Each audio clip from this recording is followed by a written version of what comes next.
بسم اللہ الرحمن الرحیم فنعم المولا ونعم النصیر رب اشرح صدری ویسر لی امری واحلل عقدۃ من لسانی یفقہوا قولی اللہم صلی علی سیدنا محمد وعلی آل سیدنا محمد وعلی اصحابہ وعلی ازواجہ اجمعین وبارک وسلم وصلی علیہ۔ الحمدللہ، اللہ تعالیٰ جل جلالہ کا لاکھ لاکھ شکر ہے کہ مالک الملک نے آج پھر ہمیں اپنی رضا کے لیے اپنی یاد میں محبت میں یہاں جمع ہونے کی توفیق اور موقع عطا فرمایا۔ لاکھوں اور کروڑوں درود اور سلام سرور انبیاء حبیب خدا حضرت محمد مصطفیٰ صلی اللہ علیہ وآلہ وسلم پر، جن کے طفیل یہ کرم ہوا۔ سامعین کرام، اللہ تعالیٰ نے قرآن پاک میں ارشاد فرمایا ہے، لَهُمْ قُلُوبٌ لَا يَفْقَهُونَ بِهَا وَلَهُمْ أَعْيُنٌ لَا يُبْصِرُونَ بِهَا وَلَهُمْ أَذَانٌ لَا يَسْمَعُونَ بِهَا أُولَئِكَ كَالْأَنْعَامِ بَلْ هُمْ أَضَلُّ أُولَئِكَ هُمُ الْغَافِلُونَ۔ ان کے پاس دل ہیں مگر سوچتے نہیں، ان کے پاس آنکھیں ہیں مگر دیکھتے نہیں، ان کے پاس کان ہیں مگر سنتے نہیں۔ وہ ایسے ہیں جیسے چار پائے نہیں بلکہ چار پاؤں سے بھی بدتر۔ بلا شبہ یہی لوگ ہیں جو غفلت میں ڈوبے ہوئے ہیں۔ اللہ تعالیٰ کے اس فرمان سے ثابت ہوتا ہے کہ دل ہونے کے باوجود، آنکھیں ہونے کے باوجود اور کان ہونے کے باوجود انسان سمجھنے، سوچنے، سننے، دیکھنے سے محروم ہوتا ہے۔ معلوم ہوا کہ پہلی بات تو یہ کہ سمجھنے، دیکھنے اور سننے کے لیے صرف یہ دل، آنکھ اور کان ہی کافی نہیں بلکہ کوئی اور چیز بھی ہے جس کی موجودگی سے یہ سارے اعضاء اپنے کام مکمل کر سکتے ہیں۔ اور جس طرح دنیا سامنے نظر آتی ہے اسی طرح نہیں بلکہ اس کی ایک حقیقت ہے۔ انسانوں کا دیکھنا، سوچنا، سننا اور طریقہ کار سے ہے۔ جانوروں کا اور طریقہ ہے۔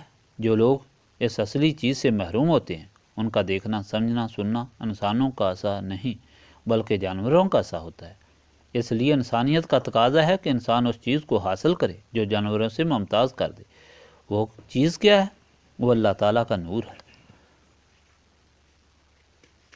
جو جب حاصل ہو جاتا ہے تو انسان سوچنا درست، دیکھنا درست، سننا درست، اور جب سوچ سے دیکھ لے اور سن لے تو وہ آدمی کبھی بھٹک نہیں سکتا بلکہ صحیح منزل معلوم کر لیتا ہے اور اسے حاصل کرنے کی صحیح کرتا ہے۔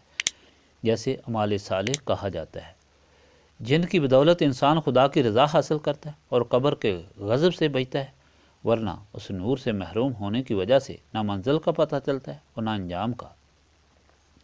زندگی جانوروں کی طرح اور پھر موت اور بعد موت عذاب ہی عذاب۔ ایک ایسی غفلت طاری ہو جاتی ہے اور طاری رہتی ہے کہ نہ فرامین الہی کی طرف توجہ ہوتی ہے، نہ سمجھ ہوتی ہے اور نہ ان پر عمل کرنے کی توفیق ہوتی ہے، اور یہ غفلت جانوروں سے بدتر مقام پر لے جاتی ہے۔ جانوروں کو تو اس غفلت اور محرومی کی وجہ سے کوئی عذاب نہیں مگر انسان غفلت کی وجہ سے عذاب کا حقدار بن جاتا ہے۔ اس فرق کو بھی وہی سمجھ سکتے ہیں جو نور کو حاصل کر لیتے ہیں۔ یہ نور ہی ہماری زندگی کا سرمایہ ہے اور حاصل صرف اور صرف اللہ تعالیٰ کی یاد سے کیا جاتا ہے۔